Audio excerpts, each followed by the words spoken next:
Liz Castro. I'm a writer and a publisher. I started living in Catalonia in 1987. Really interested in the Catalan language, Catalan culture. Feel very at home there. I live in Barcelona and have for the last several years. And have always felt it to be my mission to explain in English what's going on there. It is a complicated question. Catalonia has been part of Spain for 300 years. Since 1714, when it was conquered, there was a siege of Barcelona. It took a year. At that point, Catalonia lost its privileges, its constitution, its parliament, its government. But it has made an effort to be a part of Spain all that time. But every time it's had a chance for more democracy, it's strived for that democracy. The most recent history is that after Franco died, there was a new constitution. Catalans demanded a statute of autonomy. That worked well for, say, 25 years or so. And then in 2000, when there was an opportunity to have a new statute of autonomy with a perfect situation with friendly governments between Catalonia and Spain, they worked out a deal which was referended by the people. And the ruling PP party brought a suit against it and took out all of the important parts. This sparked indignation among the people who were already feeling frustrated about the relationship with Spain, and was pretty much the impetus for a series of demonstrations and mobilizations that have pretty much changed Catalan society over the last 10 years. We have seen citizen mobilizations of more than 1 million people every single year for the last 6 years, filling the streets in a show of peaceful, democratic, cheerful demands for self-rule, for at least to be able to vote on their own future. And Spain has consistently said, no, we're not going to listen to you, we're not interested in your complaints, we don't care. And Catalans have responded to that disdain with more demonstrations and more peaceful mobilization, saying, no, we really are going to vote, we're going to respond in a democratic way, and we're going to insist that we get this right to vote. And so what they've done is they've elected a majority in the Catalan parliament that had an electoral program of holding a referendum on independence. That referendum is scheduled for October 1st. We have won the plebiscite. This is the important thing. Will you go for independence now? We have a clear, absolute majority in the Catalan parliament to go ahead. The Catalan president has insisted that will go forward no matter what, as well as all of his cabinet and the Catalan government. Spanish government has begun to crack down judicially, bringing people to court, arresting Catalan government officials, tearing down posters from walls, confiscating ballots, threatening people with prison time, all for attempting to exercise their democratic right to vote on their political future. Many people, I think for something like 40% of the population, Catalan is their mother tongue. Catalan is a Romance language. It's similar to Spanish, the way that Italian or French is similar to Spanish, but it's a distinct language. It's not a dialect. Everyone also speaks Spanish because that's required by Spanish law. Catalan, the language, has been outlawed numerous times throughout Spanish history. There have been times where you could be beaten, you could be imprisoned for speaking Catalan in public. You weren't allowed to speak it on the telephone. You weren't allowed to write, particularly under Franco, you weren't allowed to write in Catalan. You weren't allowed to have newspapers or books or anything in the Catalan language. People hold their languages dear in every part of the world. Everybody wants to speak their own language. That's as true in Catalonia as it is anyplace else. There are also many other things about Catalan culture that are different than cultures in other parts of the world. Most important of all, they feel themselves to be a people, to be a nation. That's the most important thing of all. It doesn't matter how other people see them, it doesn't matter what they do. It actually doesn't matter where they come from. There are Catalans, 70% of Catalans, one or both of their parents are from some other place, not Catalonia. And yet, together, we all feel as a nation, and as such, feel that we have the right to decide our own future. This current ruling Spanish party, the Partido Popular, is a direct descendant of the Alianza Popular, which was founded by Francoist ministers. So the link between the Franco dictatorship and the current ruling PP party is direct. And they have been racked by corruption cases. Alternate accounting ledgers were printed in the newspaper, on the front page of the newspaper, mentioning Rajoy and nothing happened. So there's this feeling of a lack of progress, a lack of response by the Spanish government, that the Spanish government is entrenched in this old Francoist corruption, political kickbacks, and it's terrible. So Catalonia becoming independent is a way of, and many people see it as a way of chipping away at what they call the regime of 1978. And even the new parties like the Podemos, the Yes You Can party, has begun to look at the Catalan independence movement as a way of, just like you asked, shaking up the Spanish establishment, insisting that there be more transparency, that the corruption cases actually be brought to justice. Catalonia becoming independent is a way of saying we're not going to keep going just like normal. We're not just going to keep accepting everything you throw at us. So Catalans have made a huge effort to fit in with Spain, to become, to work together with the Spanish, to be able to live together peacefully. And the Spanish encroach on Catalan laws, trying to chip away at the Catalan language policy, or overturning Catalan laws that are not overturned in other regions of Spain. And the Catalans continue to complain and continue to insist on their own competencies and not letting Spain take those competencies back. And Spain continues to do that. There's a big struggle between the Constitutional Court and the Catalan legislation. So as a response to that, Catalans have said, we believe that this relationship with Spain is just not working, and so we need to talk about it. And Spain said, no, we're not going to talk about it. So Catalans said, well, we want to vote on it. And it wasn't Catalan politicians, it was people who've mobilized and who've insisted on having different, and on being able to vote. And in fact, the very first vote took place in 2009 in a tiny little town called Aryan, population 8,000. They decided that they were going to ask their townspeople what they believed about whether Catalonia should be independent. Spain came down really hard on that, had a court, a judge say that was not allowed. You're not allowed to ask your people what they think. And the town went ahead with it anyway. That sparked a whole series of informal polls in 500 towns all over Catalonia, in which 800,000 people participated. More than that, the groups that organized all of these informal polls started to create an infrastructure of people who are interested in promoting Catalan independence and at least being able to vote on that.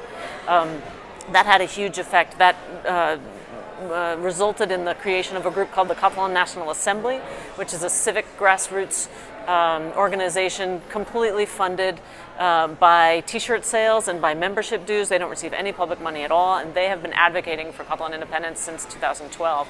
They're the ones that have been organizing these massive demonstrations in the streets of Barcelona and in fact all over Catalonia. One of the things that they have insisted on is that we be able to have an official referendum.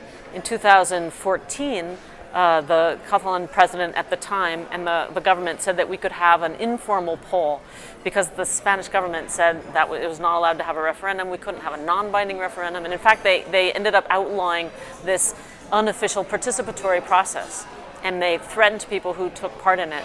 Nevertheless, 2,350,000 people took part in this unofficial poll in 2014, 80% of which voted yes.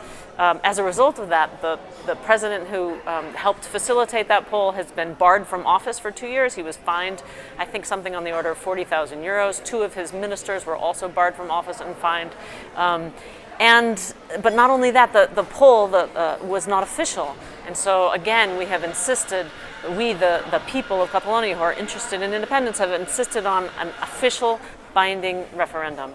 There was an election in 2015 that was an attempt at having an official election about independence, but unfortunately, even though 48% voted yes, 39% voted no, there were about 11% who didn't position themselves. So the third attempt now, or fourth, depending on how you're counting, to have an actual official binding referendum has been scheduled for October 1st.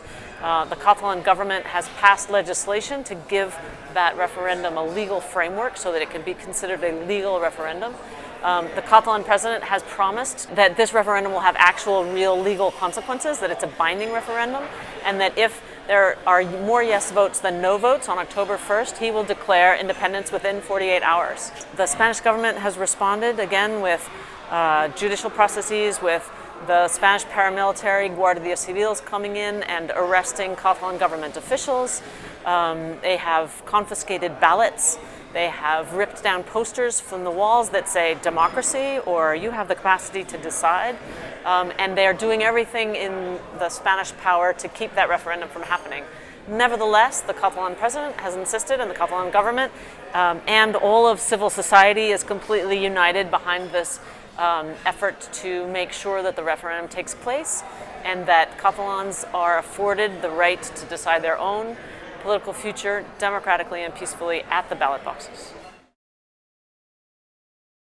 Obviously, the more people that vote in the referendum, the more we'll know that it's an actual decision that's made by the people of Catalonia. The people who are in favor of independence, like myself, we would like more people to participate because we want to know what everybody's opinion is.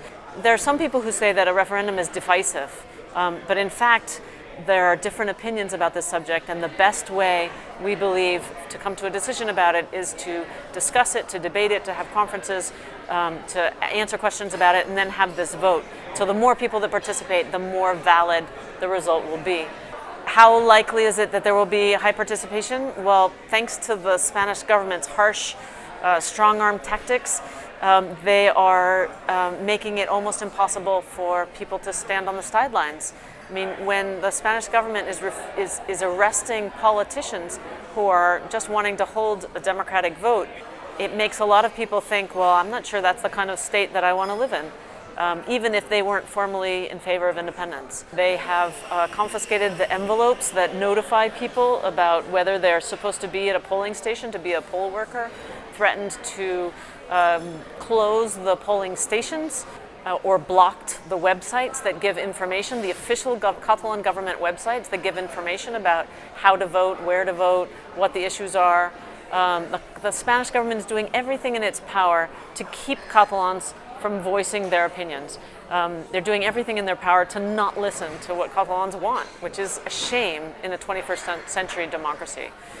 They've brought out their paramilitary police in full riot gear, so it's really difficult to hold a referendum in those conditions. But the Catalan government and the Catalan people are insistent that what started as a democratic process, a peaceful process, is going to end as a democratic and peaceful process. The Catalans will not resort to violence. They will maintain their calm, and they will insist firmly, democratically, peacefully, that they will vote. At probably 6 o'clock, 5 o'clock in the morning on October 1st, you will see a lot of people at the polling stations already, making sure, standing in line, calmly, ready to place their ballots in those ballot boxes. Catalonia is extremely pro-Europe. We are proud of being part of Europe. We're actually a net contributor to the EU. We fulfill all of the requirements for being a country in Europe. There are 4,000 multinational companies that are based in Catalonia. And there's a strong relationship between Catalonia and other countries in Europe. We see no reason why the European Union won't figure out a pragmatic solution to the issue about Catalonia's membership in the European Union. We expect the European Union to uphold its ideals of democracy and expression, freedom of expression, and to welcome Catalonia.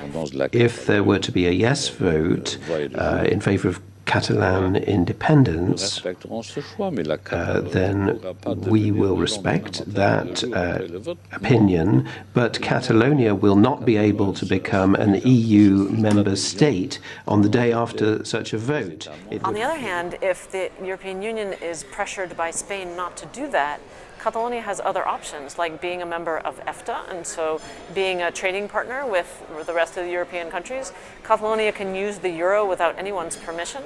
And so even if the European Union should find itself unable or unwilling to welcome Catalonia in the way that I believe that they will, Catalonia has many other options so that it's not so that it won't be a problem. Honestly, I think that it would be hard for Catalonia to avoid being part of the European Union. I think the European Union will be banging down Catalonia's door with a 200 billion euro economy. The media question is complicated, partly because of the language issue. So there's Spanish media and Spanish language media. There's Spanish media and there's Catalan media, and there's some Catalan Spanish-speaking media. So it's a little bit of a mixture of things. Spanish state media are relentlessly unionist. Newspapers that would tend to be mainstream on other issues like El País or El Mundo, which are the major Madrid daily newspapers, are pretty fervently anti-independence. And in fact, for example, when we suffered the terrorist attack of August 17th, El País and El Mundo both immediately came out with articles, editorials saying that Catalonia should give up its silly ideas about independence, because now what was most important was the union, this fight against terrorism. At the same time, they complained that Catalans were using the attack as a way to further independence, which was not at all the truth. So another problem is, in fact, the broadcast media, since 85% of the media that's consumed in Catalonia is actually produced in Spain. And many of for example, the political talk shows are all tend to be biased towards unionism. If they have 5 or 6 pundits talking about Catalonia, probably 5 of them will be from Spain and 1 will be from Catalonia, and often that Catalan person is a unionist as well. So it's not like they're giving a balanced picture of what's going on. We see that reflected particularly with foreign correspondents who report from Madrid. Their stories are markedly different than the stories from foreign correspondents who are based in Barcelona, because the ones in Barcelona can see for their very eyes what exactly is going on there.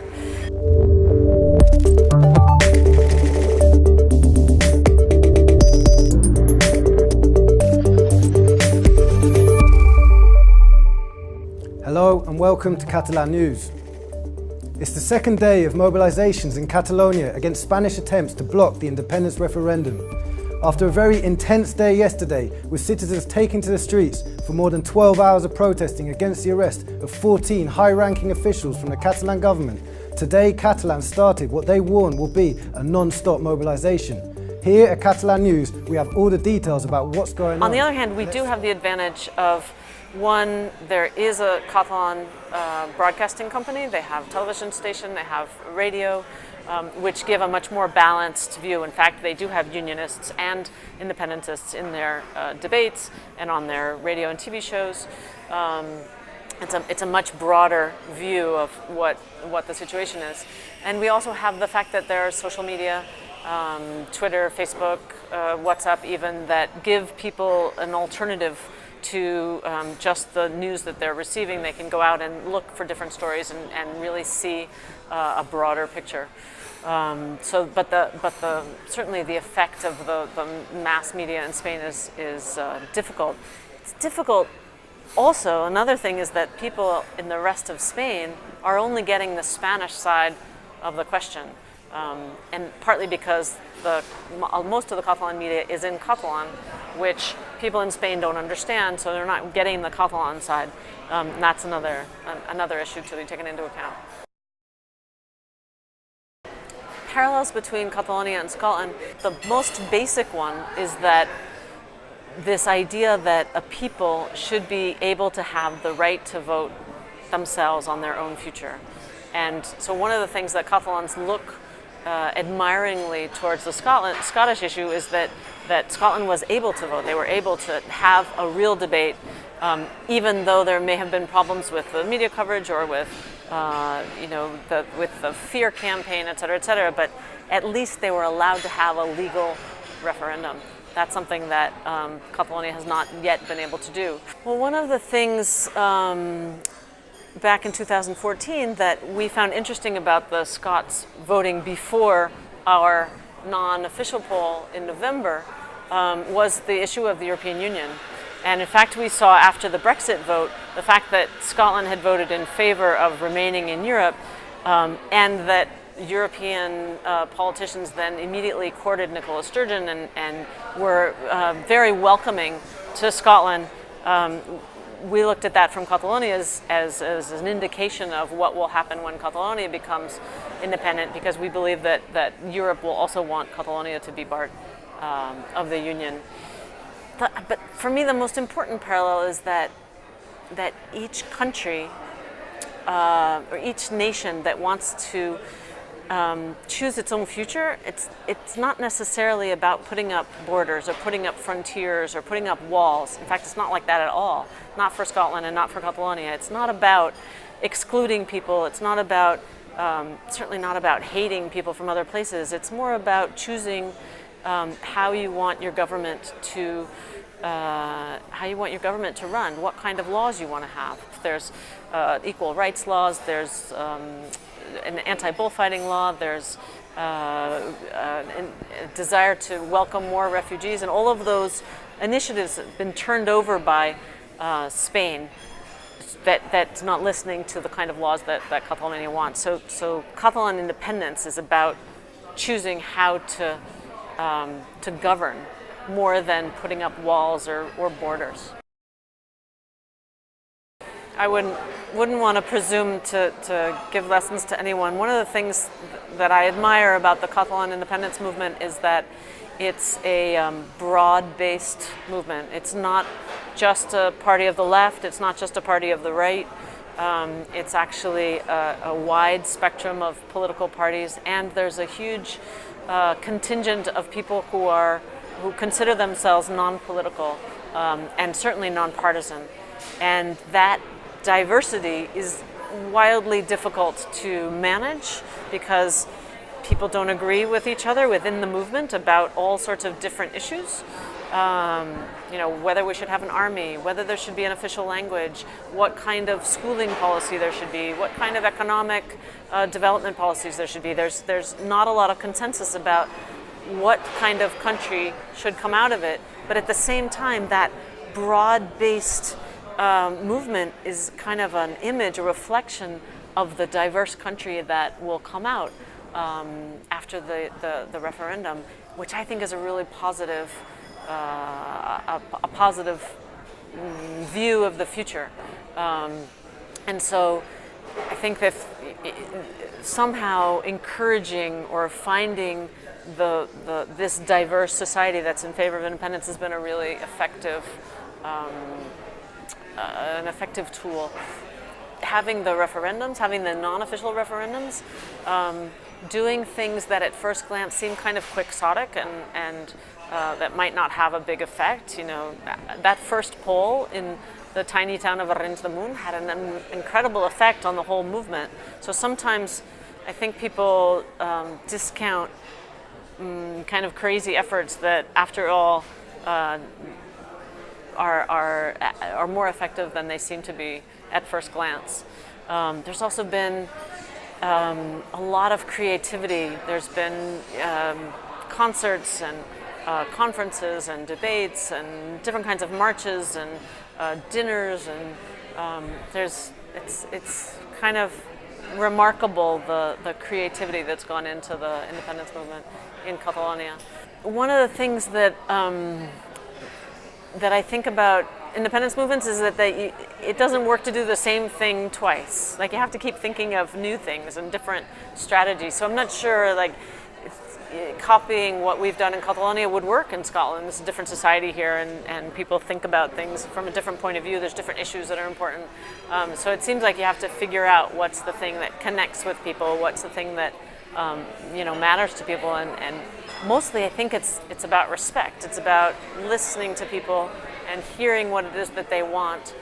That's it. Listening to people and being receptive to their needs.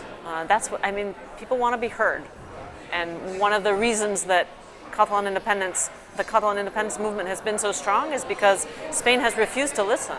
Not even listen. Like, it's one thing is to say no, but they haven't even been willing to listen to why. And so I think that listening part's really important. 2012 in September was the first march that was organized by the Catalan National Assembly. The march in September actually began in June when they had the first practice march in a town called Lleida. And I remember people going, why are they having another march? This is just a drag. This is kind of boring. They're doing the same old thing. Why are they doing this? But they did it anyway. And after the one in June in Lleida, they actually organized, they being the Catalan National Assembly, 482 different practice marches throughout Catalonia. In every little town where there was a local chapter of the Catalan National Assembly, they had a practice march. And maybe there was 50 people or 100 people or 200 people, it didn't matter, because what was important was that they were creating this infrastructure all over the country of people who are interested in independence. And so there was the event itself of having that practice march, but there was also creating the infrastructure, the group in each of those little towns, the people who were willing to call up the different organizations in the town or get the permit or set up the tables or hand out pamphlets or explain what the march was about. And all of that together resulted in that first march in September in Barcelona, 2012, being an incredible success of more than 1 million people. So I think that diversifying, that spreading out of the whole movement in all of these local places and getting people on the ground in all of those places working together and figuring out how to harness that creativity and that energy was key for Catalonia at least. I think one of the most important things that Scots can do is watch and speak out about Spanish aggressions, because the Spanish think that they can do whatever they want. They think they have free rein to cart off people to jail for printing ballots or for organizing a referendum, and they need to know that the world is watching them. They need to know that that Scotland and Europe and the rest of the world are upholding, democratic ideals like being able to vote, like holding a referendum is not illegal. It's not even illegal in Spain. It's not illegal according to the Constitution. It's not illegal according to several constitutional scholars, many constitutional scholars. But the Spanish government is running roughshod over its own laws while it says that holding a referendum is against its own laws. It's not right. And what we need is for the community, the world community, to stand up and tell Spain to back off.